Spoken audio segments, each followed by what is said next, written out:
So for the past few days to almost a week now, I have been binging Arc 5 and Arc 6 of ReZero's web novel.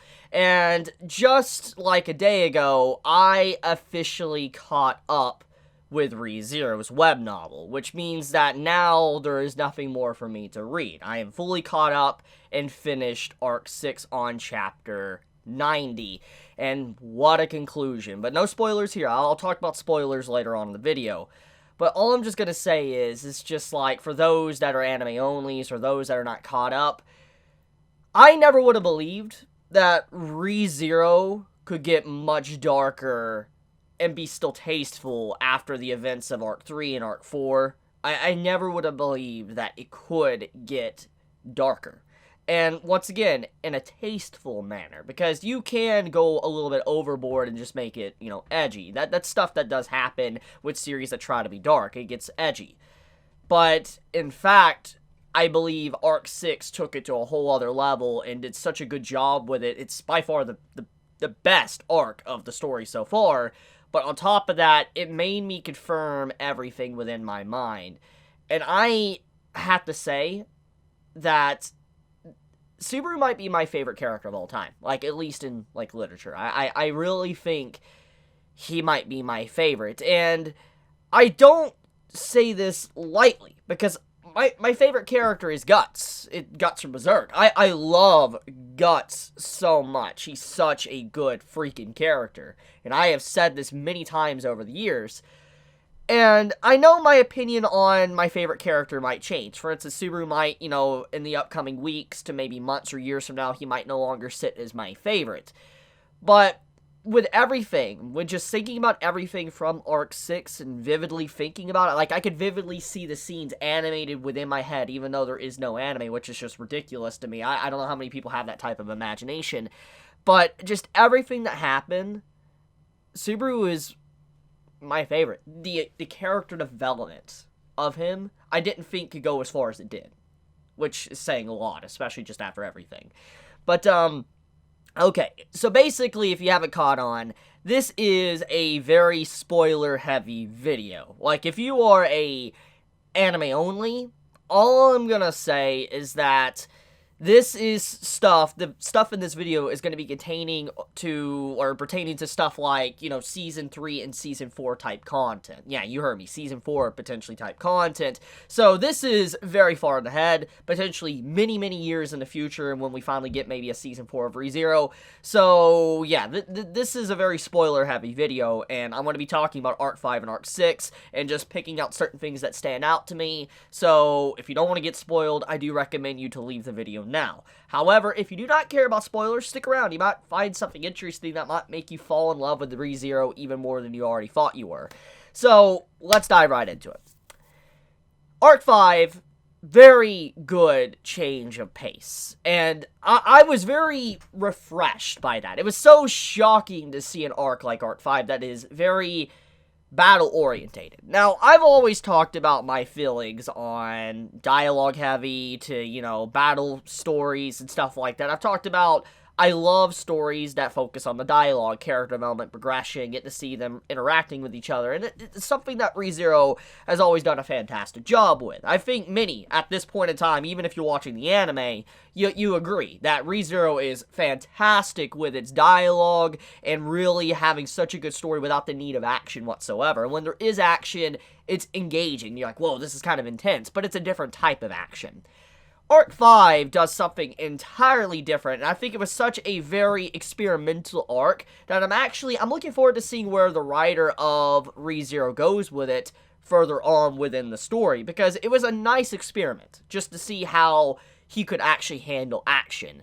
And Arc 5 is just a straight up, non-stop fights. You have characters like Garfield, you have Otto, you have, Subaru with Reinhardt, you have Emilia, you have, situations with Felt, you have all the stuff going on with, Priscilla, you have the stuff with Al, you got Capella, Gluttony. There's just so much that happened within Arc 5, and there's really a lot to really take from that arc. There's a lot of information that foreshadows things potentially way off into the future that we might not even get in Arc 5, or not Arc 5, Arc 7 of ReZero. It might be Arc 8, might be Arc 9 when we finally probably deal with some of the stuff that was actually even talked about within Arc 5. There's a lot of setup, a lot of build-up for potential enemies in the future. I really enjoy Arc 5, and it's a nice change of pace. It's a really good change of pace compared to everything that we've seen thus far from ReZero, from Arc, 1 to Arc 2 to Arc 3 to Arc 4.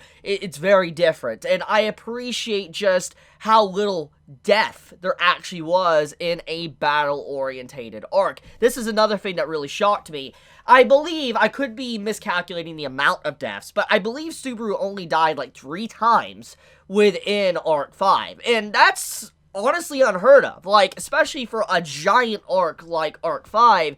Normally, Subaru just piles upon the deaths. Arc 6, I'm looking at you. The point I'm trying to say is that to see that Subaru was able to get through that arc with only 3 deaths without really anything like there is repercussions and some things that happen that you just, yeah, it's bad. And the whole reason why Arc 6 even begins in the first place.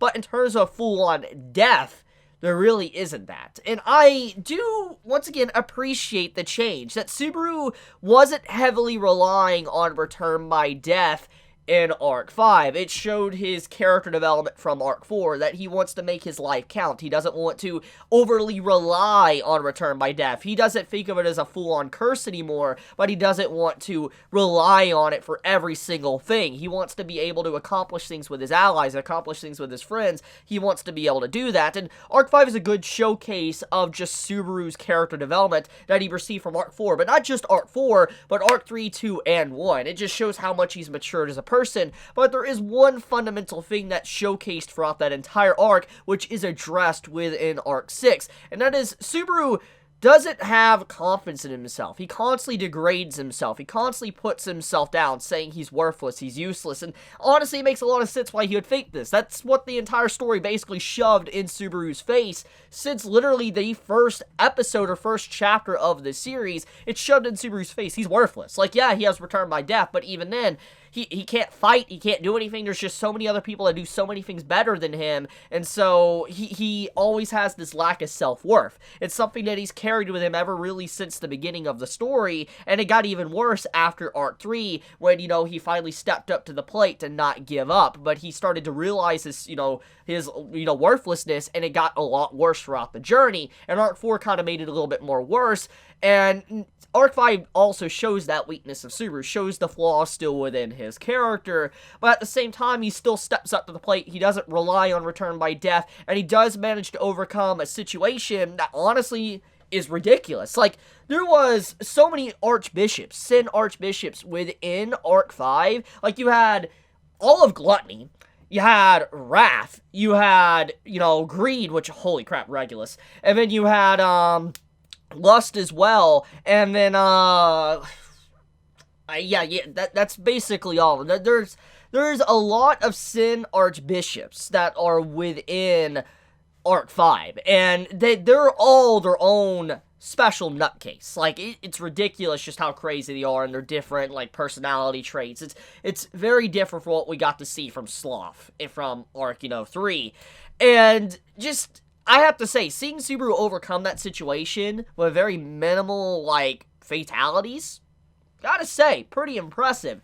And to get into the part of him taking down, Greed, Regulus, that was something that shocked me. I mean, and also even using Amelia and Reinhardt to take him down, that was a really nice change of pace as well, which also is a nice continuation of Amelia's character development from Arc 4. If you remember, Amelia really grew into her own person thanks to the events of Arc 4 at the end. She finally stepped up and was willing to, do things and not have to rely on people. She could do things on her own, have confidence within herself and her own magic, and seeing her stand up to someone like Regulus and then, deny him of marriage and then also having to, help Subaru fight and then going through the city while you have the rain of blood above them and they're literally like doing ice skating through the waterway trying to run from these like destructive like rain bullets behind them. It's insane to just see how much character development really was being shown throughout that, and for majority of all the characters, well, Garfield's character development and how he received more character character development from his fight and all that, and realized he wasn't the strongest, to Oto really just pulling his weight and all that, bringing, the book, the Book of Wisdom with him to really see if Rosewall has any other schemes hiding behind the scenes, to the whole situation with, Scarf and all that, Scarf Donna, and, finding out about that with Anastasia. I mean, there's stuff with Reinhardt's development, to Wilhelm's development. There's just so much character development within Arc 5 for so many side characters, and it's honestly not a Subaru arc. That's another thing that really kind of took me away and blew me away. I was just like, holy crap, there's really not a lot of Subaru. Like, there's some Subaru at the beginning with the whole situation with the Sin Archbishops popping up and Amelia getting kidnapped, and then some few things here and there, especially when it came to Lost and his speech on Intercom, which, oh my god, that speech, that hit, like, that made me emotional. Like, I legitimately got so emotional, like, reading Subaru's speech. I'm getting emotional right now, but just, like, seeing his speech about, him having to step into the plate and basically kind of say he will be their hero of the town, I'm like, yo, like, Subaru, like, my man going in. He finally getting the recognition he deserves and stepping up even if he doesn't feel like he deserves it. It was just such a great moment for Subaru. I cannot wait to hear the voice actor do that scene. That is going to be one of the best moments of the entirety of ReZero for me, just to hear that animated and just see Subaru put so much passion into it, because the character, the voice actor, he already put so much passion into Subaru's character already. I can't imagine for that scene. But, anyways, yeah, just the overall arc, it's very action-based. A lot of setup with the capture of Raph and, the foreshadowing of what Arc 6 is gonna be, to Lost in the setup with Subaru getting, like, the charred marks all over his body, to what happened with, Crush and all that, and how she has, been contaminated by lust. There's so much to really take, and I love Arc 5. It's definitely a good arc. I don't think it is the best arc, especially after concluding Arc 6, but it is definitely a very nice change of pace, and I think that arc always stands to gain so much from when it finally gets animated. It'll be interesting to see people's reactions to a action-based arc of ReZero.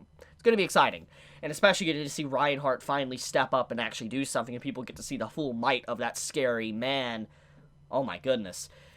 But now, let's talk about Arc 6, because as much as I love Arc 5, and there's a lot of good things, I may do a separate video really dissecting certain things about it, like going deeper into it. I really am making this video to talk about Arc 6, because Arc 6 was some heavy stuff. Like,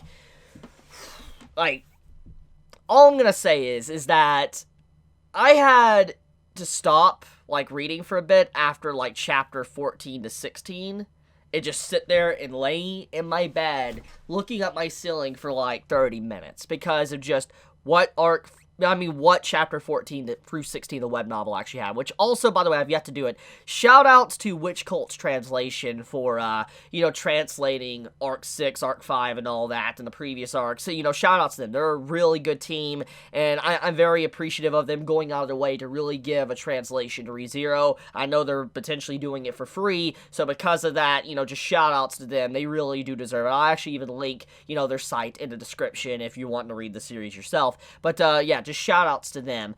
But carrying on, though, basically, chapter 14 through 16 of ReZero Arc 6 it's the beginning of what to really expect from the arc. And it just gets heavier and heavier from there. Like, just the madness of Subaru, Ram, and, Scarf Donna or Anastasia. It's something that it was so unreal. It was just such a train wreck. Not in a bad way, just a train wreck is in terms of what they did. And I'm just like, oh my god. It kept getting worse and worse and escalating. And while I was reading those chapters, I was just like, okay, someone's going to come in, someone's going to snap them out of it, Subaru's going to figure it out and snap out of it. But it didn't. It kept getting worse and worse with the miasma just eating away at them to where they literally started to just rip each other apart. And it horrifies me. I can vividly see what happened to Anastasia when she literally got, like, tore in half. I could vividly see that in my mind when that happened to her, and she's holding on to Subaru's hand, like, no, I don't want to die, and all that. She's holding on to him, and then just dangling on him, and he's just like, get off me, and then Ram is there, too, and just, like, everything that happened at the moment, and how dark it is, I'm just like, whoa, just the feelings and the anger that was just put on the table between the characters, and just how Subaru was just really overcame by straight up madness. It was scary. It was a really nice prelude to, like, you know, what was going to happen later on the arc, especially with Subaru and, you know, how he lost his memories. But seeing that with them basically just all killing each other, and then seeing Patra, like, devouring the bodies, and then eventually turns around and bites Subaru, I'm just like, yo, like, this is really messed up. Like, there's a lot of messed up things in ReZero, but that was probably one of the most messed up deaths I think that there has ever been in ReZero. Like, I truly do believe that was one of the most messed up moments throughout the entirety of the story, even more so than the bunny scene. I really think it's much worse, just because of the impact of Subaru literally killing one of his friends, and not even trying to. But that's not even where it starts. Eventually kills Melly, or Melee, or however you pronounce her name. You know who I'm talking about if you read it, the little girl. When that happens, I'm just like, I was just like, oh my god, like, that one, that hit, like, that really hit, and just the emotions within Subaru when he realized he messed up to such a high degree, yeah. But, anyways, the point is getting a little bit deeper into it. The whole Arc 6 structure has a variety of everything. It has a mixture of Arc 1, it has a mixture of Arc 2, it has a mixture of Arc 3, and even a mixture of Arc 4, all shoved into one arc. Like, all the best qualities of the first 4 arcs of the story is in Arc 6. Like, you have Subaru's, you know, reintroduction, or introduction to this new world, this, you know, Isekai. That's because of the memory loss, to the whole mistrust in the mansion that we saw in Arc 2, with how nobody really trusted him. Rosewall didn't trust him, Ram and Rim didn't trust him, nobody really trusted Subaru whatsoever, and that is also something that happens within Arc 6 as well, with Subaru not being able to trust anyone. He thinks everyone is trying to kill him, and then you have the situation with the whole Archbishop, you know, of Sloth, like in Arc 3, that also happens within Arc 6, with the whole thing with Gluttony. You have stuff like that actually carries over. And then you have the trials, which is also kind of like a nod and reference to Arc 4, with Amelia having to overcome the trials. That's also something that's in Arc 6. I love how the best qualities of the first 4 arcs are just shoved into Arc 6. And I really love the writing style. The writer knows how to write a good story. And speaking of writing, let's talk about the best part of the arc, and that is Subaru's memory loss. Now, this is definitely a very controversial thing the writer did. When I first was reading Arc 6, like, my first impressions of when Subaru lost his memories, I was like, oh no, here we go. Like, the reason why I said that is because there's a lot of series, a lot of stories that use amnesia as a crutch, and they do it in such a bad way, it really just degrades the story. It's awful. Not many stories handle amnesia well. It's a crutch just to revert character development. That's usually what amnesia is used for. And I understand the reason why the writer did it within Arc 6. It definitely was to revert Subaru's character development, because after everything that happened between Arc 1 and 5, Subaru has matured to such an extent, but because of how much he matured to a point where he couldn't receive character development the same way anymore, because of just everything, like the way where he was at. So resetting him to the point of basically the beginning through memory loss was a good move, but risky move. High risk, high reward move, because it could easily have ruined Subaru's character. It could have easily have ruined ReZero, but the way it was handled to give Subaru the ability to believe in himself and also find trust in his allies is something that I really love. The takeaway from the arc, the character development. And yes, Subaru already had trust in his allies, undeniable trust throughout all of the series. But Arc 6 takes it to a whole other level to where Subaru had to trust his friends to be able to help themselves without him even really knowing about their strengths or weaknesses. But on top of that, how he could actually trust within his own self as well. And that was something that Subaru never really believed in. He never really trusted within himself or felt like he had self-worth.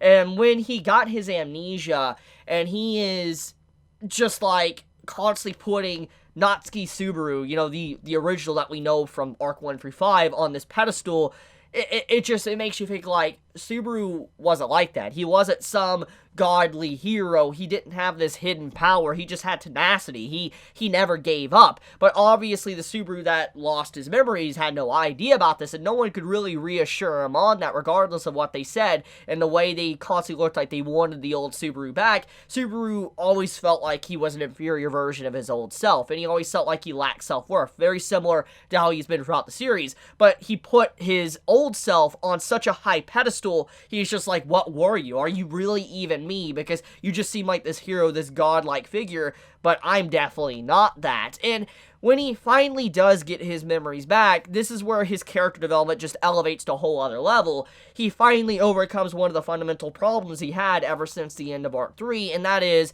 to have self-worth. He felt like he actually had self-worth. He wasn't useless. He wasn't just a useless Subaru that could do nothing. He felt like he really was worth something, and it's a good way for him to reflect on himself. He found a way to love himself and have self-worth, and it's something that he needed to learn after the events of Arc 4, with the whole thing with him not needing to rely on Return by Death and his promise with Satala. There is so many good things that the amnesia did for him, and I appreciate everything that memory loss did for Subaru's character, and how risky of a slope it was for the story to really degrade in quality, but it turned out to be the best arc yet of the story. Which, speaking of which, let's actually get into one of the things about the memory loss that I think is such a different take to the story, and I cannot wait to see it animated, and that is Subaru's mistrust for everyone. Now, I know I've already talked about Subaru having trust now, thanks to everything, but it was a slippery slope for Subaru to gain that trust in everyone around him. He almost became a psycho, like a murderer. He almost started just killing everyone there, and he started to murder by habit, thanks to what happened to Melly and all that, and when, you know, he strangled. His mistrust and insanity in that arc is so vivid. It's kind of like seeing what happened to, you know, Sloth, seeing what happened to Beetlejuice and all that, and how he slowly became what he did, thanks to the backstory found out in Arc 4. It was very reminiscent of that, when he just was losing himself slowly, not seeing for friend or foe, and just wanting to get rid of any obstacle before him. Apparently, there is an if story that takes place within that moment, actually, of Arc 6, to where when Subaru starts to slowly form the Book of the Dead plan, potentially getting rid of everyone to read their Book of the Dead and all that, apparently there is a what-if story that takes place to where he actually enacts that plan and doesn't get stopped, and he gets rid of everyone. He even gets rid of Garfield and Otto. He, you know, completely floods the entire city of, Pristella. It's kind of crazy to just think about, you know, everything that if story potentially does. I need to read it for myself to really see, but it's such a compelling story to see Subaru in such a different light. He was his own enemy. He was his biggest enemy, and he held himself back so much throughout that entire arc.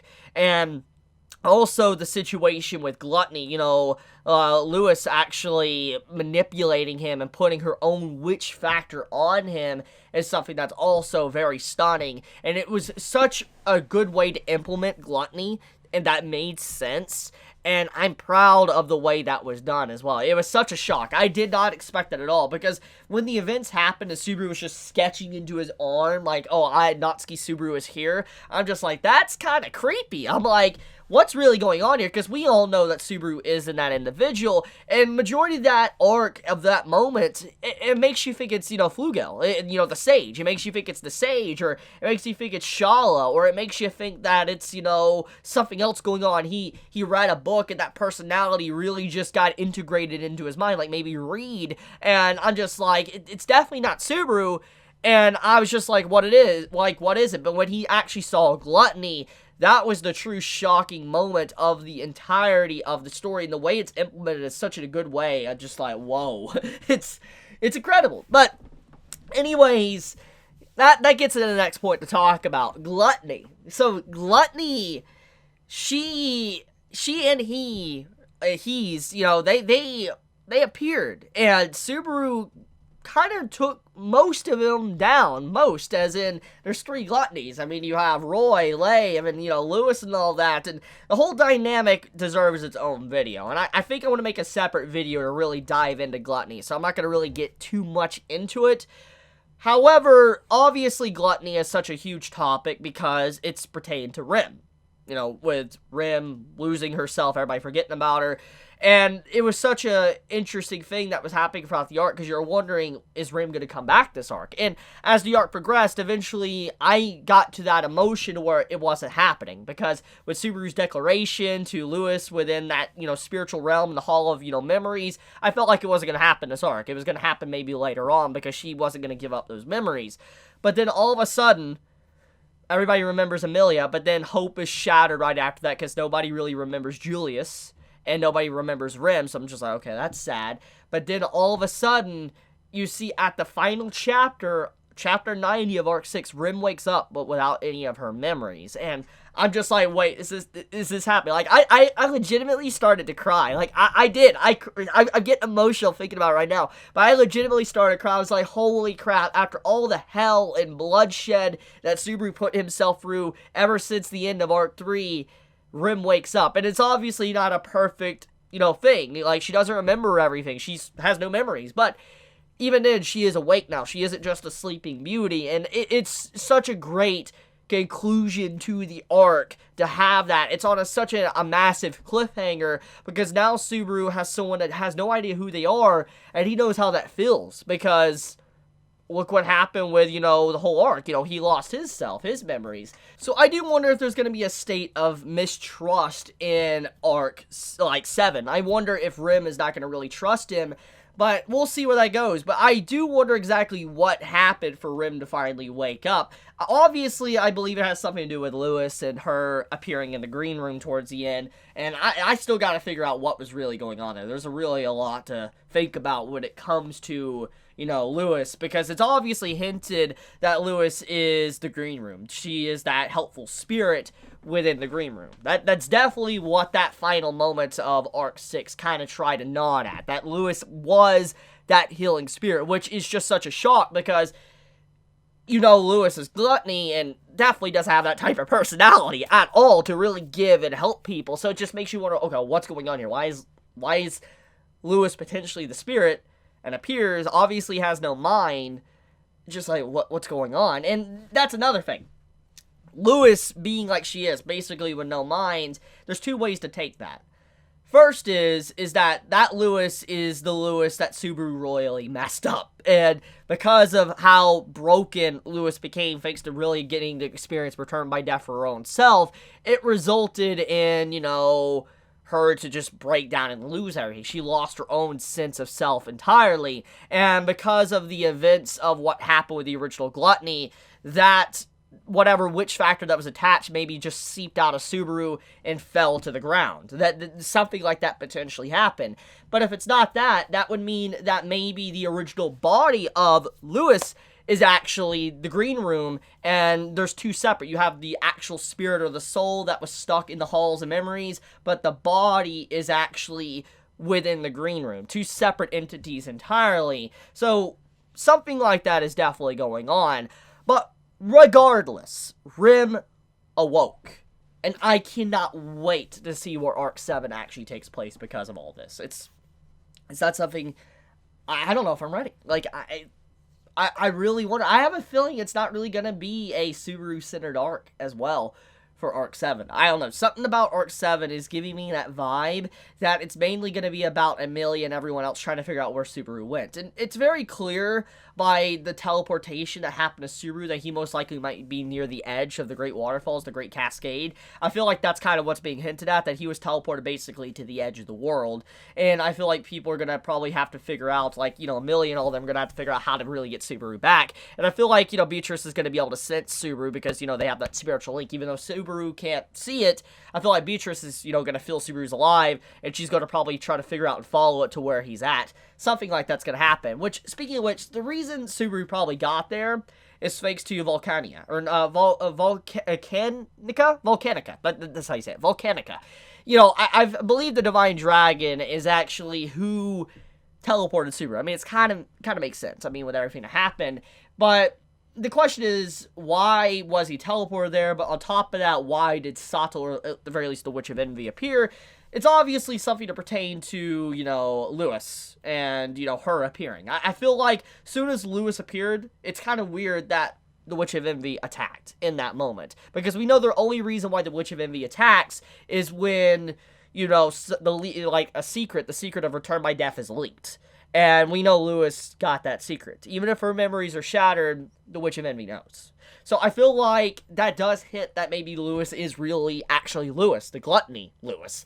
And that's why Sato appeared, or Witch of Envy, correction, I know they're two separate people. Why, you know, Witch of Envy appeared and Subaru's teleported away. I do wonder what's going on there. That was really left very vague at the end for a reason. Which, speaking of left vague, you also have the mysterious doors with the keys and all that. Subaru, like, was only able to open up 4. You only had 4 keys to open up, and the miasma was getting deeper and deeper and, like, heavier and heavier. It definitely hints at the fact that whatever those doors were in the bottom part of the basement of the watchtower is probably the doorway to Sato's tomb, to the sealed room that Sato is in. I have a feeling that's what that was hinted at. I could be wrong, but it's heavily implied throughout the arc that what Subaru's walking, you know, through those different doors and all that is potentially where Sato is. And that's going to be very relevant, most likely, going forward within the story. And I feel like those keys probably have something to do with the witches, because it said 4 keys out of 7. I feel like, you know, him reading the books of the witches, like, we only had 4 witches that were read, like, with the books of the dead that happened within the web novel, and there was only 4 keys Subaru had. I feel like that is definitely correlated to him being able to open up that doorway, is probably knowing all the history of the individual witches. I'm assuming so. I could be wrong, but I'm assuming. But, yeah, I mean, Arc 6 is, it's something. Like, Shala, Flugel, potentially Subaru being his reincarnation, or some time travel shenanigans, to, you know, the whole Julius and Reed and the Scarf Donna, and then just, there's so much lore, so much that was hinted and built up, foreshadowed. Arc 7's gonna be insane. And I want to make a separate video. I think what I'm going to do is I'm going to make a separate video really talking about gluttony. I want to really talk about gluttony. And I also want to take a separate moment to talk about Subaru's authorities. Like, you know, him obtaining Coriolanus and all that, you know, getting, you know, greed as an actual authority and using it continuously throughout the arc. I do want to make a video talking about that. That definitely is warranted a video, because of just how important that is to Subaru's arsenal going forward within the story. But I definitely want to make a video separate just for gluttony alone. Really talking about Ray, you know, or talking about, you know, Roy, Lay, and, you know, Lewis. They deserve their own discussion because of just everything. But, I'm going to leave it at that, though. This is a long video. Don't know how many people actually care about this video, especially since it's very spoiler-heavy Arc 5 and Arc 6 content. But I needed to talk about it. I really need to get my thoughts out there of this arc. It's a really heavy arc. One of the best arcs. The best arc of the story so far. And I will say once again, Subaru, favorite character of all time at this point. That may change with the time, but honestly, I don't think it's going to. The more I think about ReZero over these years since the first season came out, the more I fall in love with the story. So I really don't think my love for Subaru's character is really going to dwindle. So, favorite character. But with that, I'll leave you be. You all have a wonderful day or night wherever you live. If you enjoy my content, please subscribe. If you got this video, please leave a like. And with that, Chibi out.